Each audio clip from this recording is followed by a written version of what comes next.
యాదవ గ్రామం ఈ రోజు పొద్దున పోవడం జరిగింది. అక్కడ ఒక యాదవ బిడ్డ శ్రీనివాస్ యాదవ్ అనే బిడ్డను ఇటీవల కాలంలోనే ఒక వారం క్రితం దారుణంగా హత్య చేశారు. చేసిన వాళ్ళు ఎవరు అంటే ఈ శ్రీనివాస్ యాదవ్ కుటుంబానికి అక్కడ కొంచెం పట్టా భూమి ఉంది. పక్కనే పెద్ద మనుషులు ఉన్నారు. ఆ పెద్ద మనుషులకి ఈ భూమి కావాలి కాబట్టి ఎంఆర్ఓ దగ్గర నుంచి అంతా మేనేజ్ చేసుకుని ఆఖరికి పోలీసులను కూడా వాళ్ళ గుప్పెట్లో ఉంచుకుని వాళ్లకు సహాయం చేసేటట్టు స్థానిక ఎమ్మెల్యే రవీంద్రనాథ్ రెడ్డి గారు, ఎంపీ అవినాష్ రెడ్డి గారు వీళ్ళందరితో సన్నిహిత సంబంధాలున్న పెద్ద మనుషులు కొద్ది సంవత్సరాల క్రితం శ్రీనివాస్ యాదవ్ తమ్ముడిని ఇలాగే ఒక ట్రాక్టర్ యాక్సిడెంట్ గా చిత్రీకరించి ఆ అబ్బాయిని పొట్టన పెట్టుకున్నారు.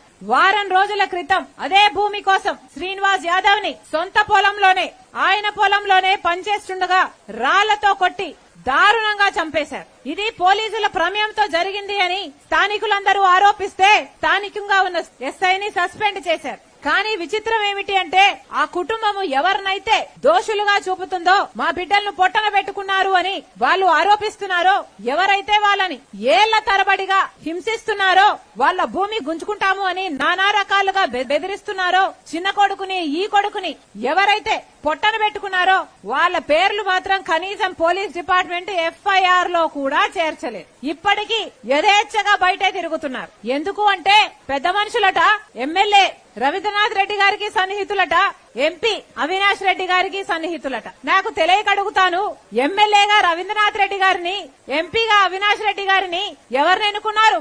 ఎవరు ఓట్లేస్తే ఎమ్మెల్యే ఎంపీ అయ్యారు? అధికారం ఇచ్చింది ఎవరు? ప్రజలు. ఏ ప్రజలు? ఆ శ్రీనివాస్ యాదవ్ ఎవరైతే చచ్చిపోయాడో ఆ కుటుంబం కూడా ఓట్లేస్తే వీళ్ళు ఎమ్మెల్యేలు ఎంపీలు అయ్యారు. భూమి కావాలనుకున్న వాళ్ళు సన్నిహితులట, పెద్ద మనుషులట.